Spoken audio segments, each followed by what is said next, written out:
Welcome, everyone, to the Nerd Journey Podcast, episode 200. We're joining you every week to talk IT career progression and bring you the advice we wish we'd been given earlier in our careers.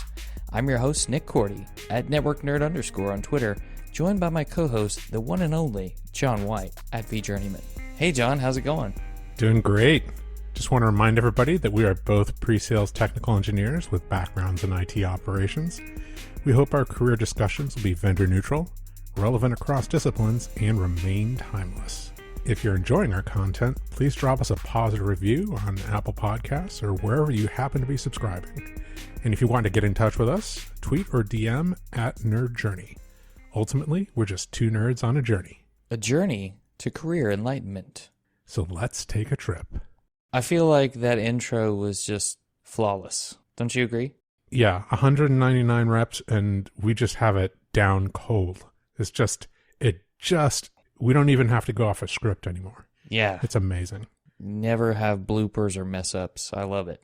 It definitely did not take us 3 times to record that.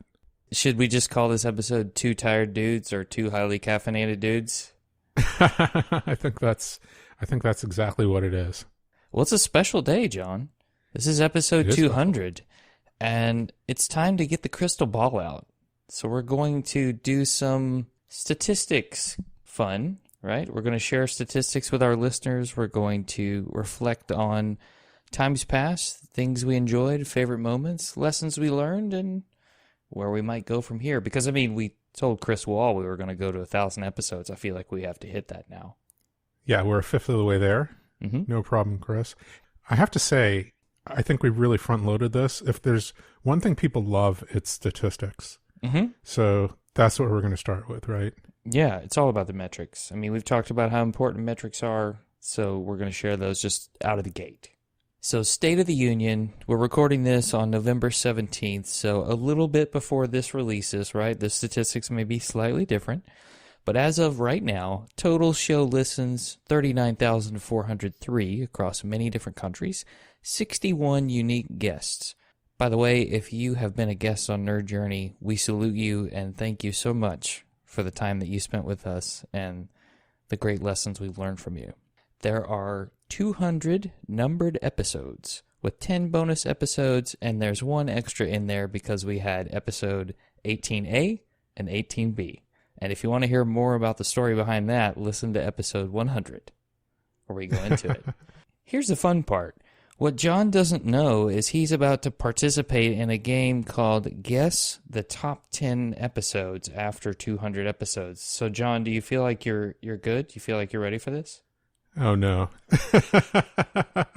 I am. I feel like I am not good. Oh. All I have is blind guesses. While you're thinking, we'll just go through the timeline. Let me take everybody back to a time in December 2017 when we started our first practice recordings. And then the timeline goes to the release of our trailer in July 2018. Episode 100 was published on December 9th, 2020, and episode 200 will publish on November 29th, 2022. I feel like you're ready now. I've stalled a little bit to get you ready. Yeah.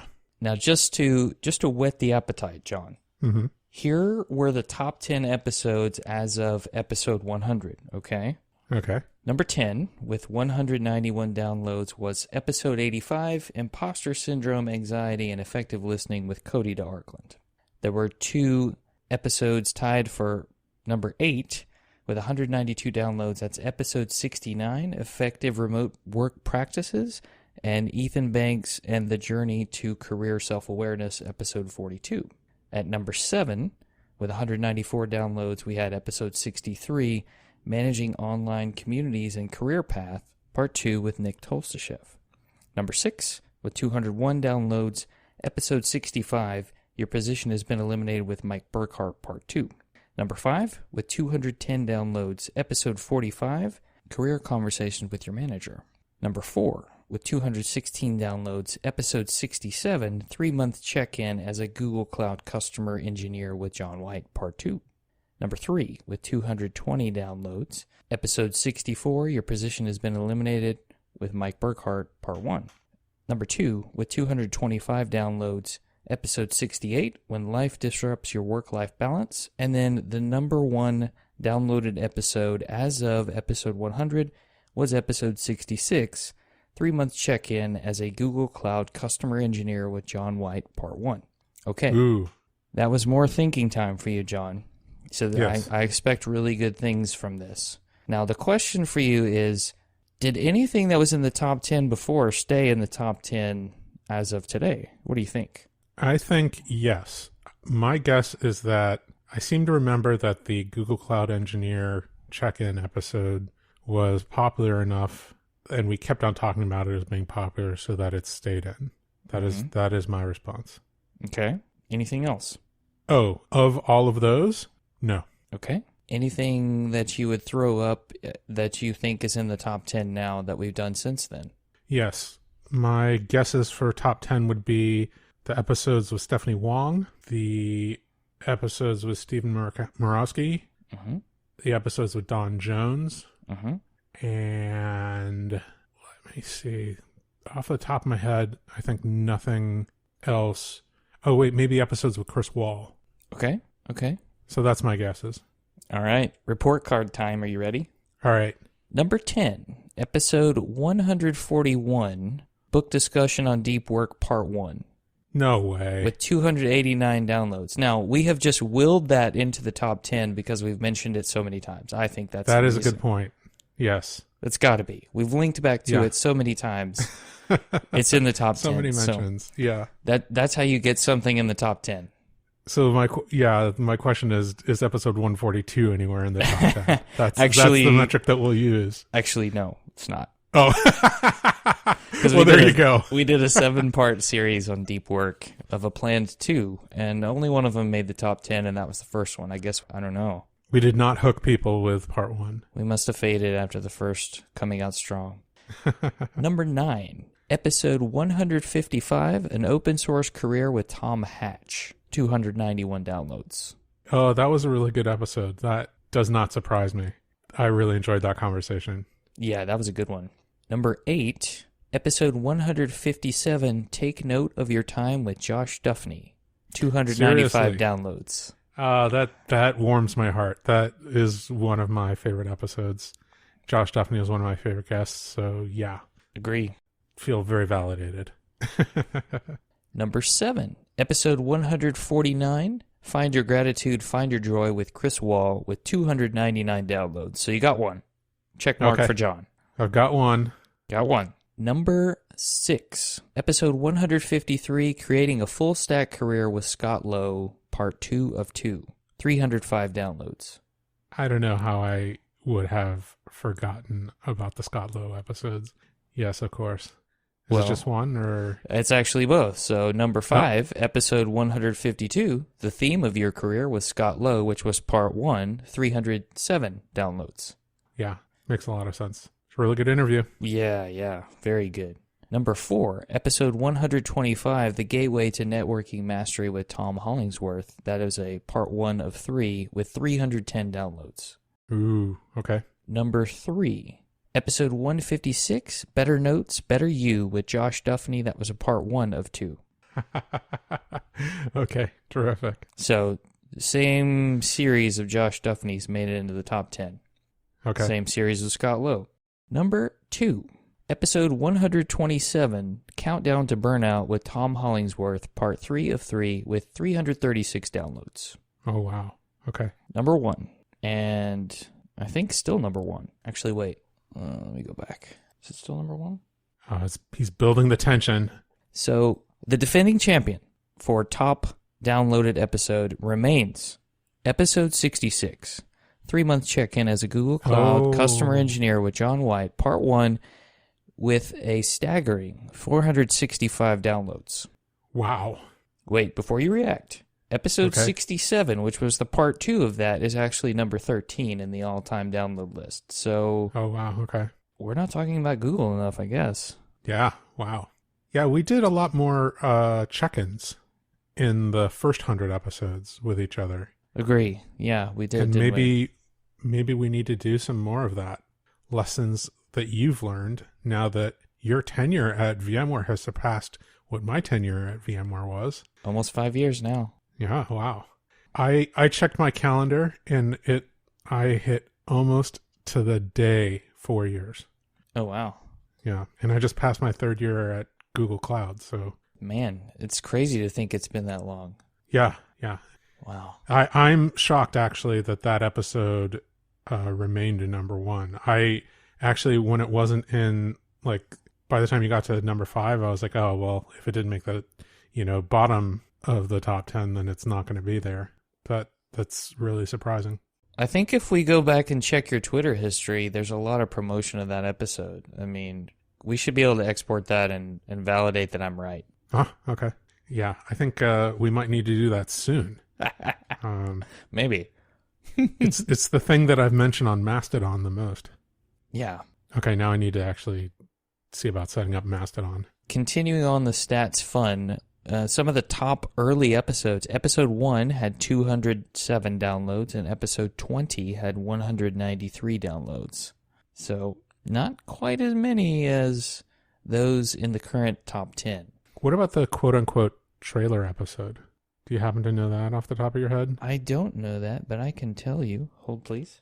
Because it is our pinned tweet, and it has been since we set up. That would be 177 downloads since publishing on July 17th, 2018. Ah, okay. So, not terrible. Not terrible. Not terrible. I guess not everybody watches the trailer before they start watching the series, Maybe that's what it is. An hour-long trailer episode. Couple more stats for you. Can you name the repeat guests that we've had, John? Ooh, the ones that I can think of are Mike Burkhart and Josh Duffney. Yes, 2 for 2. I like it. Are they the only two? Those are the only repeat guests. Oh, okay.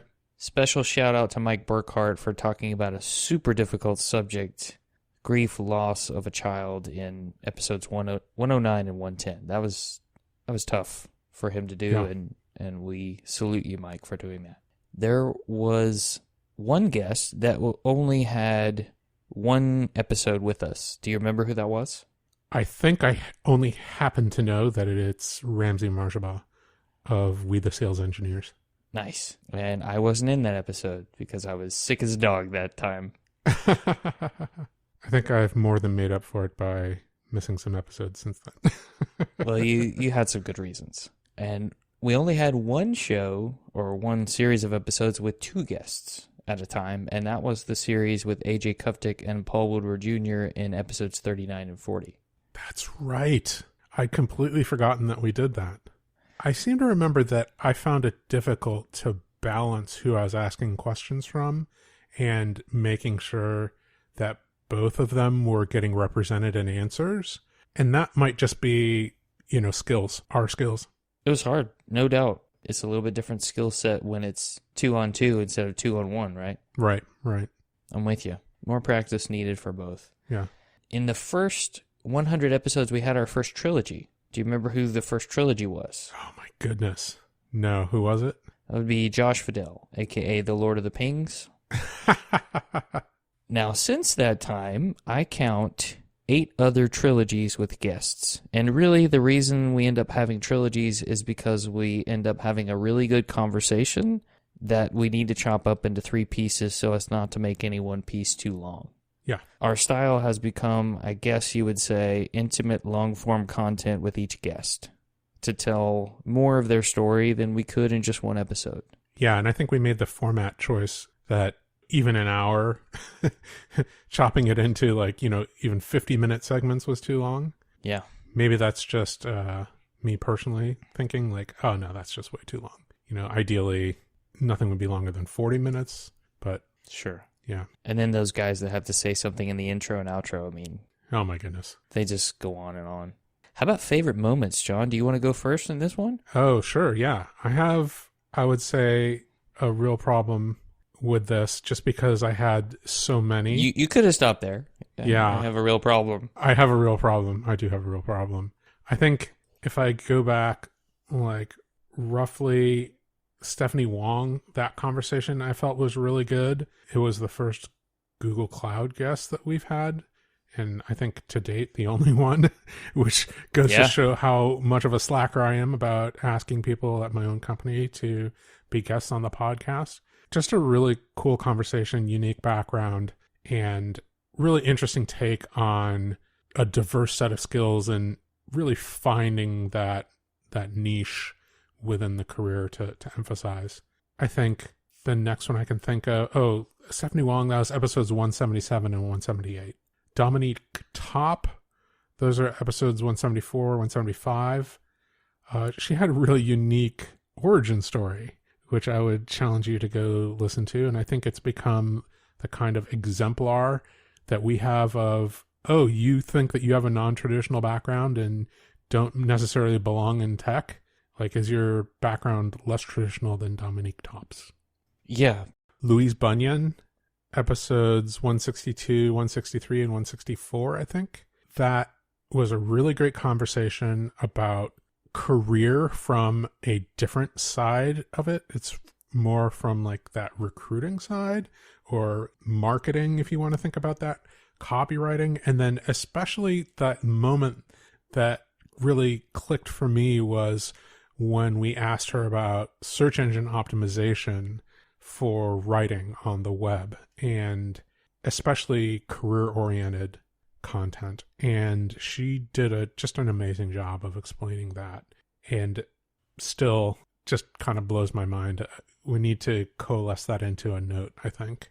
Yeah, and the story about the barter she made. If you haven't heard that one, that was a great story. Yeah. The episodes with Josh Duffney, I think all happened in the last 100 episodes. So that's 123, 124, and 156, 157. Just a really awesome series of conversations, like really tough to pick out one moment. I think the second series where we were talking about note-taking and Zettelkasten or Smart Notes, his book, How to Take Smart Notes with Obsidian, the idea of a digital garden where you kind of publish those notes for people to look at, we have adopted, and that is how we got to graph.nerd-journey.com. That's our version. And of course his advocacy of Obsidian. That really made me finally download Obsidian, pick it up, start using it, and kind of accelerated my taking of Smart Notes. Don Jones in episode 137, 138 talked about so many things, Ampere Club, owning your own tech career, but the discussion of the apprenticeship system and how, maybe we need more of that, and how it still persists in other skilled careers like medicine. I think that really has stuck with me. Chris Wahl, already it's too many, right? Chris Wahl, episode 148, 149, maximizing value and joy in your career. That's something that I kind of took away and still think about. And then also the value of building connections. Eric Brooker, episodes 139, 140, that kind of unique view from the sales side in technology sales. Like, we're technical salespeople, pre-sales technical sales engineers. What about the pure salesperson? And his viewpoint on a sales career was really, really fascinating.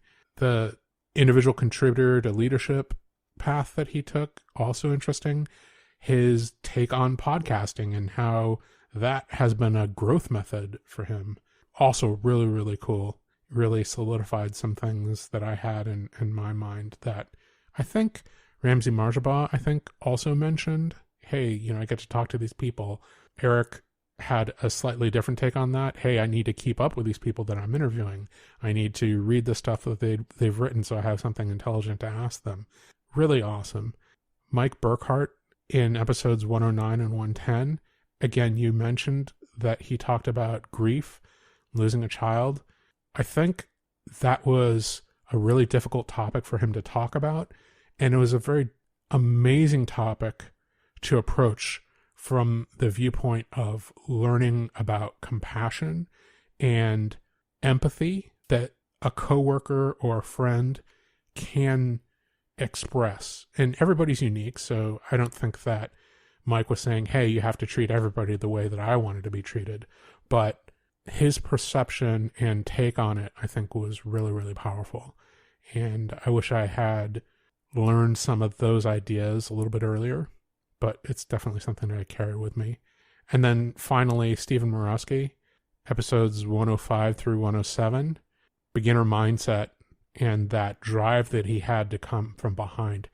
His statement was, I felt like I started too late in my career. I was older than most people starting in tech. It's funny to bookend this discussion with two different people who had what they thought were non-traditional backgrounds in technology, right? With Stephanie Wong and Stephen Murawski, to both be where they are when they came to an interview with us.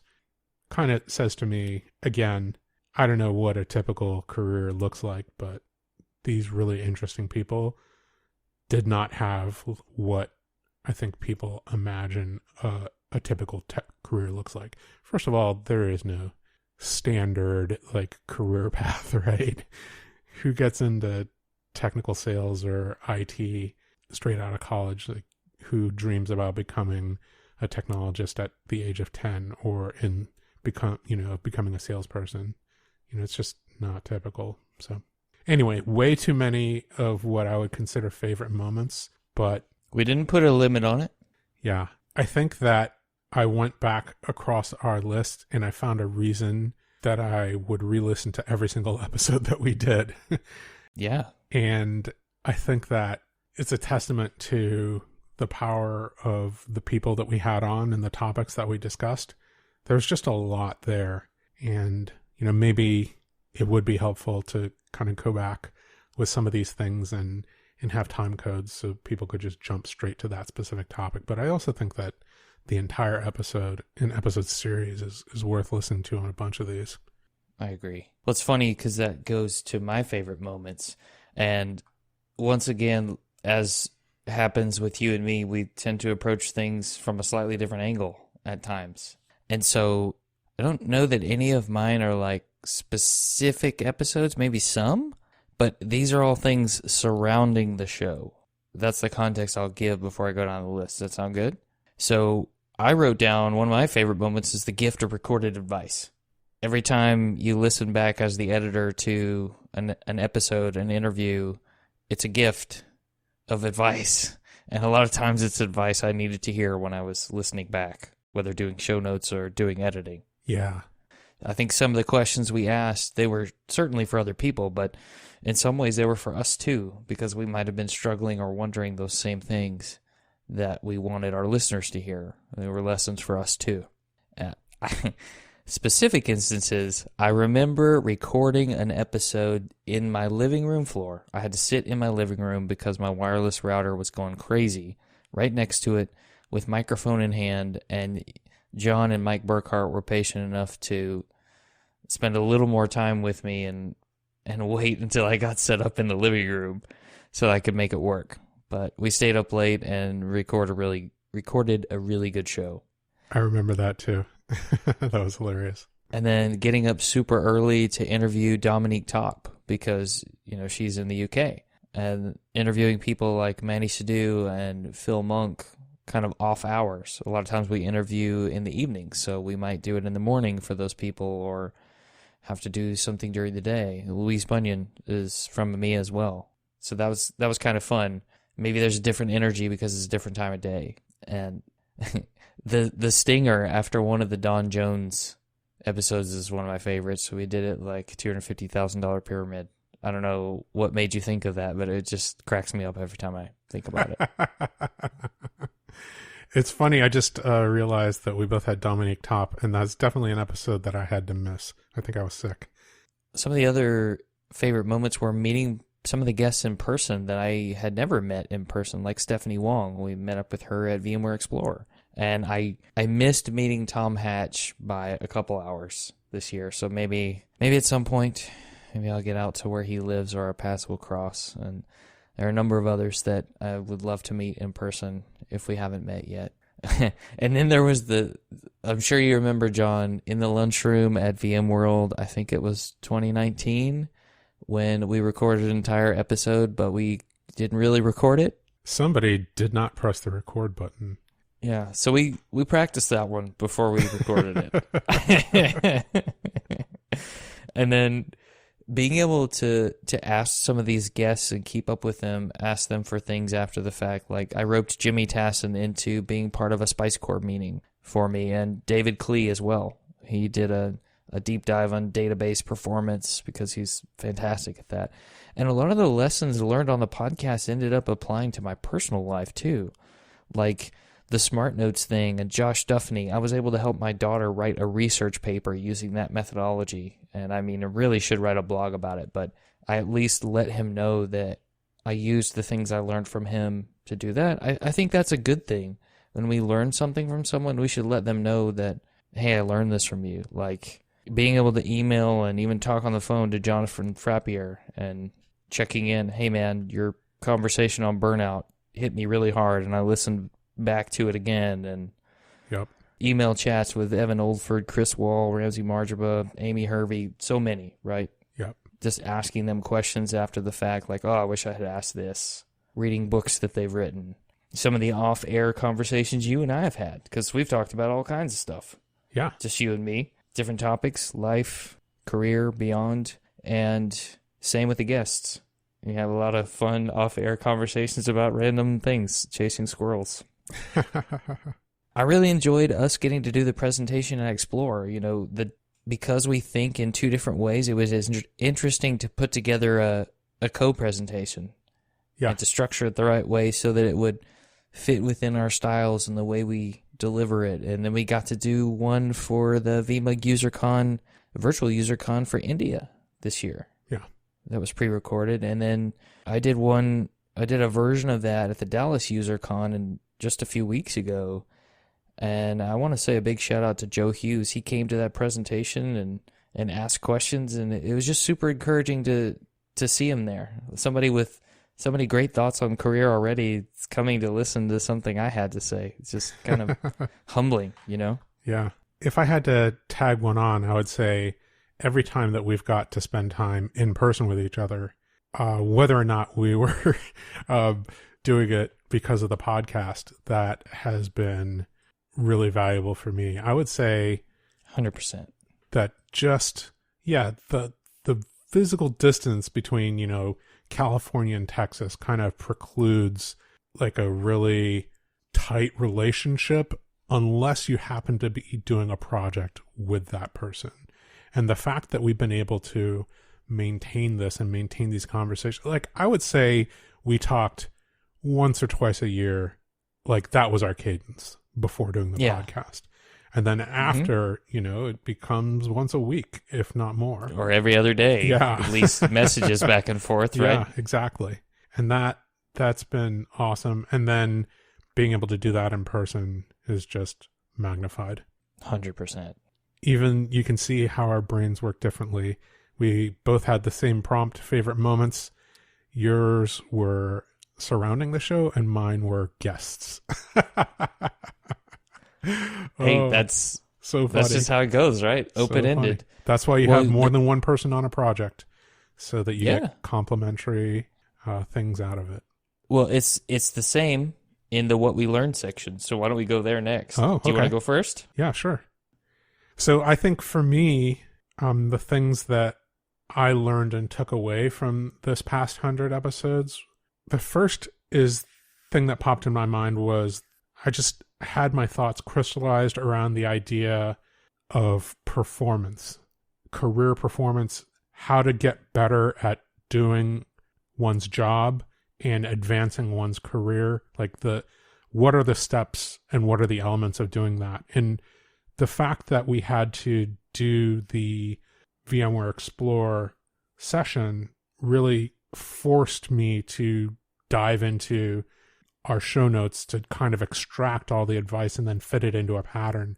And the fact that we were able to break it down into kind of 4 things, represented by 4 books, that was really, really cool for me. It was a kind of that first experience around Zettelkasten where you look at the backlog of notes and how they interact with each other and pull out patterns and say, well, this is what I'm coalescing around. Very first experience with that. Very, very cool. Yeah, and kudos to John, because without that sort of structure to the presentation, I don't know that it would have come across in what we think was a helpful way. It might have been much harder to structure, maybe not as helpful. Yeah, we had some ideas, but having those things and being able to pull out the reference very, very quickly and kind of extract what each individual person said and then generalize it, that was really, really cool to be able to do. Like I said, it was a great experience, and it just kind of spurred on my commitment to Smart Notes so that those kinds of things can happen again in the future. I think getting exposed to and then reading deep work was a massive, massive shift for me. That idea of attention and concentration being one of the premiums that you have, one of the things that you can really spend. I think an oversimplification of that might be your time, but time spent in deep, deep concentration, uninterrupted, that's, the most difficult and hardworking time that you can spend as a knowledge worker. And kind of having that idea, getting exposed to that idea was a massive, massive eye-opening lesson for me. The Zettelkasten and Smart Notes, I already talked about the application of that, but just the exposure to it, talking to Josh Duffney about it, the exposure to the Obsidian software, and Josh's idea of, showing your work, kind of publishing it, your kind of personal roadmap and your notes and what you're working on and what you've done in the past, having all that available in public. That was really awesome and something that we've implemented, basically. So again, just another aspect of that same Smart Notes idea. And then I think my last lesson that I've learned is that fatherhood is difficult. Indeed it is. Having my daughter born about 7 months ago, that just was a whole new perspective. Not necessarily related to the show, but it is a lesson that I've learned in the past 100 episodes. Well, it impacts the show, right? Yeah, definitely. Definitely had to take a break, that's for sure. How about you, Nick? So if you recall, if anybody listened to episode 128, I actually had to learn how to edit because the first 112 episodes were completely edited by John. And so I did everything I could to not have to learn it until, well, I had to learn it. And then I decided I would learn it. So I will say that I had to learn a lot of lessons on protecting time for the show because it was something that I consider mine in a way. Right, like I don't own the content, right? But from a time that I want to spend, this is one of the things that's important to me to spend time on during my week. And I think that if you're trying to do something, whether it's a personal project, you'll probably reach points where it gets harder. And you have to decide, are you going to continue to put in the work and keep it going, even though it's a little bit more challenging? And when I say challenging, I think what I really mean is a little more time pressure. As life became more normal again, and I'm now doing editing, right, it got to be challenging at times to stay ahead of the game. And when I say stay ahead, of course, we're recording this before the U.S. Thanksgiving so that we can both be on Thanksgiving break and not have to record a show. But my goal was to make sure we don't miss a release. And so far, been able to hit that, and I've been super stubborn about it. And yeah, I decided, okay, I'm going to keep pushing, and I'm going to rearrange things so that I can do this, and my family is in full support of that. My wife, hey, don't you have a podcast to edit?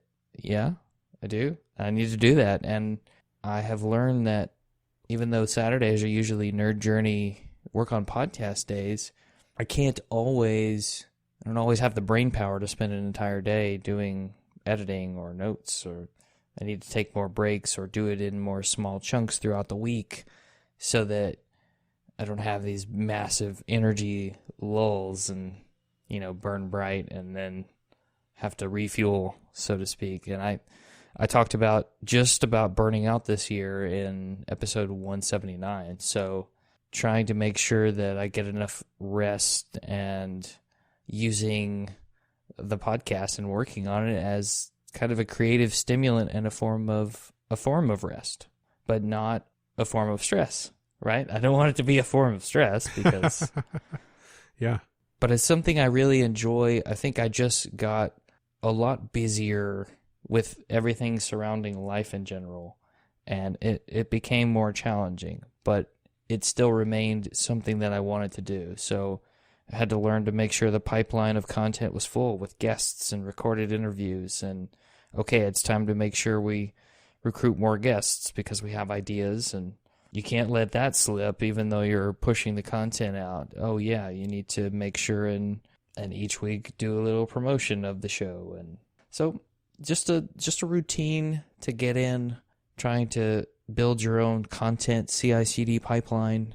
That's kind of what I had to learn how to do, all in the same 24 hours we get every day as humans.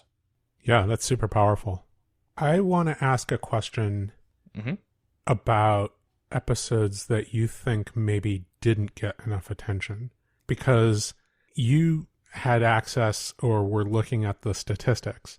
So I'm thinking that you must have seen, what was super popularly downloaded and then what wasn't necessarily in that top 10, 20, or even 30 that you thought, oh man, like there's got to be some content in there that should have been more popular in your opinion. The first category that I would say from an underrated standpoint is some of the shows with people who weren't in IT. Certainly, we've had our share of technologists, or at least people who work heavily with technologists. Like Kate Emshoff was a good one, right? She works for VMware. Right. Works heavily with technologists, and so that was a good series of episodes. And I think 117 and 118. Yeah, that's right. And then there was Amy Hervey, episodes 60 and 61. This is someone who is a marketing professional. She's done that for HR services companies. And her thoughts on blogging and self-promotion, when is too much. I really enjoyed those. Marissa Ekberg, episode 49 and 50, to hear context about company culture from an HR professional.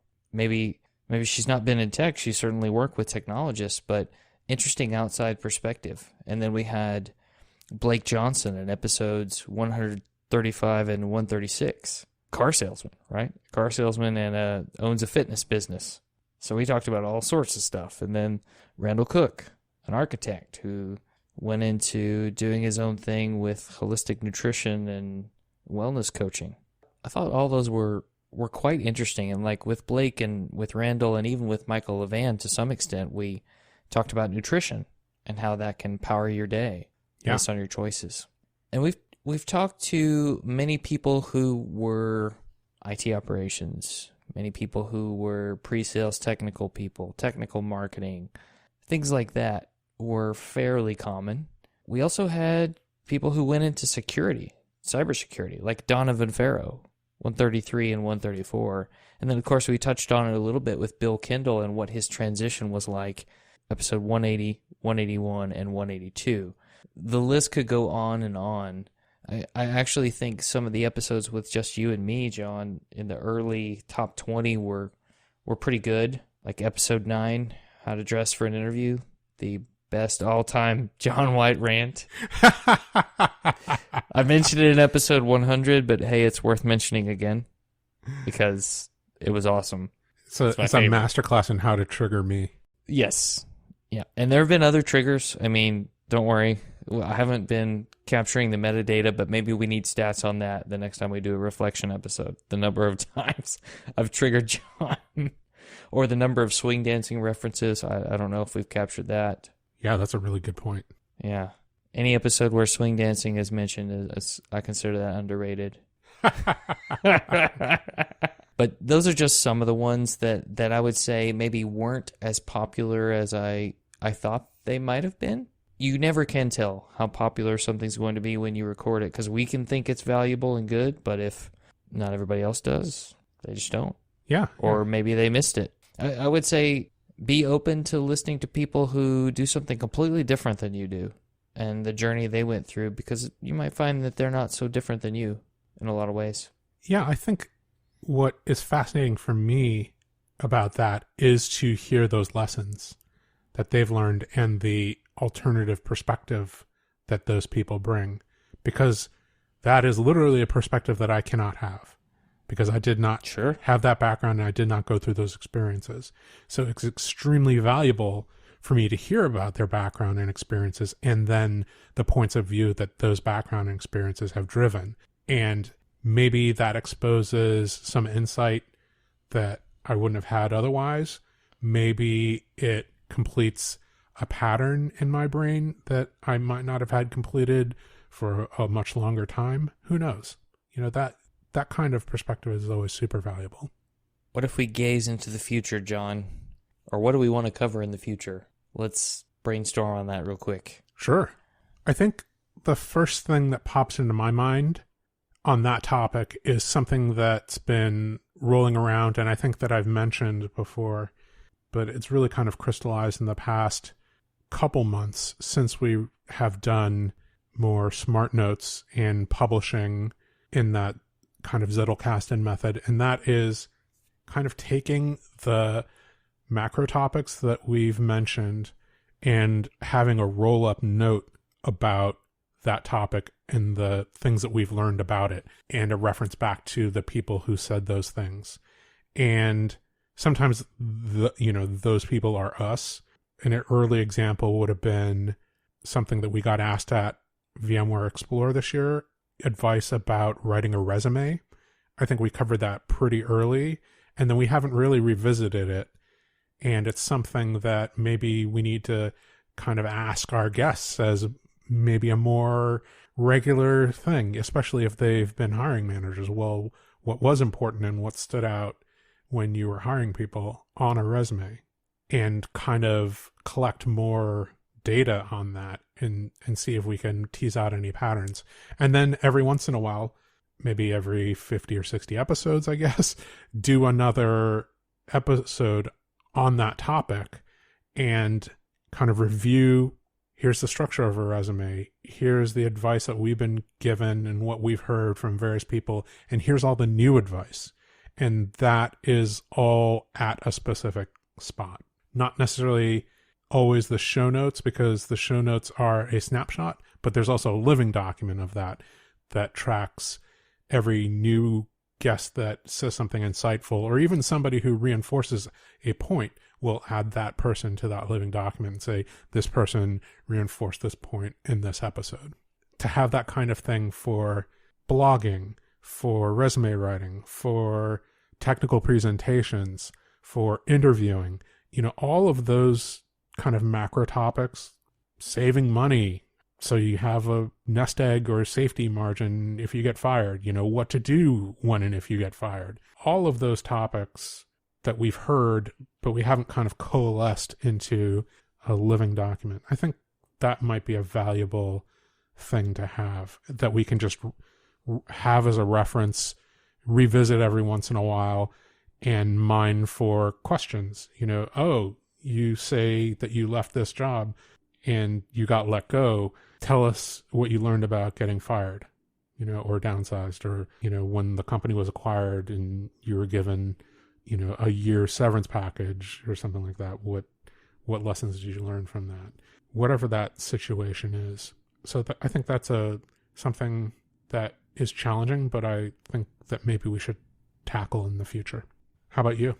I think to go along with deliberate practice, there's this concept of deliberate rest that I've recently read about that I think we should explore. Really great book on the topic, which maybe we do a book review of that. And then I actually think that it would be cool to continue with the different types of personas. We had David Babbitt on our first product manager, episodes 195, 196, and 197. What about people who went into data analytics or machine learning, AI, project management, other things within the IT umbrella or even beyond it, just to showcase the number of different possibilities out there that people could go. Yeah, yeah. I actually think it was Joe Hughes who asked me what was one of the things that I learned from doing the podcast, and what I said was I didn't realize there were so many options for where you could go next based on where you are. It just never seemed like it was quite so open in the things you might be qualified to do until we started learning about all these people's career paths. That's a great idea. We'll have to put some notes together about those personas and then maybe target some people. And if people in the audience have ideas about who we should be talking to about any of those categories of jobs or categories of positions that we've missed, we'd love to hear about those as well. If there's somebody we need to convince to be on the show, send them to us and we'll do our best. Yeah. You mentioned a book. I think that there's a couple books that I would like to maybe bring, and they are books that were in our presentation at VMware Explorer and made it into our VMUG presentations. And that is, the two books were Show Your Work and Atomic Habits. They're both pretty short and have, really powerfully signposted main points. And I think that they wouldn't be 7-episode series book reviews. I think we could do it in one each, maybe. Oh, don't sell us short, John. We have the ability. We can take a small topic and blow it up into at least 2 episodes. Does that mean we talk too much? All I'll say is that the Deep Work episode 1 made it into the top 10, but none of the others did. Oh, that's just another link back to episode 141. Yeah, that's true. That's a good point. We got to keep on driving that traffic. I think we had some really interesting points in episode 147. That was the last in our series about deep work. But you'll probably have to read or listen to episodes 142, 143, 144, 145, and 146 in order to really get to those insights for episode 147. Deep Work by Cal Newport. Man, it's going to be brutal for whoever does the show notes and has to create all these links. Oh, yeah, that's right. Oh, well. But I think that's about all that I had. Lots of ideas. Yeah, good ones, too. I want to ask a question off the cuff. Is there anything you wish we would have done differently or think we should do differently? I have a couple ideas there. I think now that we're at 200 episodes, this is more of like a back-end thing, but I'm wondering if we should invest the resources into hiring somebody to do the editing and note writing for us, because that is a big burden for whoever happens to be doing it, which happens to be you right now. And I wonder if we could just take that off of our plate, and if we left that time to put more energy into guests and interview prep, if we could raise the quality of the podcast or be even further ahead or just be better rested. I don't know. It's a difficult thing because I think the effort that you put into it is maybe expensive to replace. Yeah. And I think when you do the editing and the show notes, that's how you end up knowing the catalog so well. That's true. So it's like, it's a weird trade-off. Especially the show notes, yeah. And with all the money we're making from the show already, I mean, that should be no problem.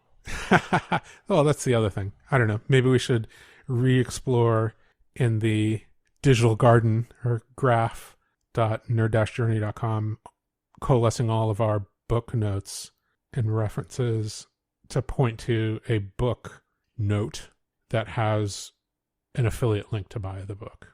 And then you use that money to pay for editing. I don't know. It's a brainstorm. It's a brainstorm. I have no idea how expensive it is to hire somebody to edit the podcast. It's probably fairly expensive. How about yourself? Yeah, that's a good question. I asked the question without an answer prepared. Do you like how I did that? I should have been thinking while you were talking. Well, let me give you some more time. I need to resolve to ask more people from my employer to come on the podcast. I've identified, I would say at this point, between 5 and 10 people, and I just have not asked them. Well, there's one person that asked who was on leave, and I didn't follow up. So I just need to do it. Do it. I think for you and me, us getting better at using less filler words will help. And I think we're getting better, but like we've talked about even off the air, you don't want something going out that has 400 ums, you knows from whoever's on it, whether it's us or somebody else. I think back to the episodes with Neil Thompson, and that guy did not use filler words at all. And that's the what good looks like for me. He was amazing. He was amazing that way. It really opened my eyes to it. And I thought that my eyes were open from having edited the first 100 and something episodes, but he really put a spotlight on it by being such a pro. It's a really difficult skill to develop, to not use filler words. You have to listen, and then you have to pay attention, and that means your attention is split between what you're trying to say and how you're saying it. Very, very difficult. More difficult than I thought. Yeah, most definitely. Well, anything else pop into your mind, John, before we get out of here? No, I think we've rambled on. We've said that we were going to try to keep it short, and here we are at about an hour. Let's just put a reminder. Brief as usual. Yeah. We're going to make this part 1 and part 2? Is that? No? Okay. Just one episode? 3 parts. Okay. Let's make it a trilogy. 200 ABC. Nope, we're cutting it off here. Just a reminder again that we'd like people to subscribe and give us a positive review on Apple Podcasts or wherever you happen to be listening. We want to know if we're being helpful and are always looking for interesting questions to ponder. We're collectively on Twitter at Nerd Journey, and we really do value your feedback. Yeah. Go out there and rate us 5 stars and tell everyone you know to do the same. Farewell, listeners. Tune in next time as the journey continues. I'm Nick Cordy at NetworkNerd_, not the Drive Time DJ. For John White at VJourneyman, signing off. Adios.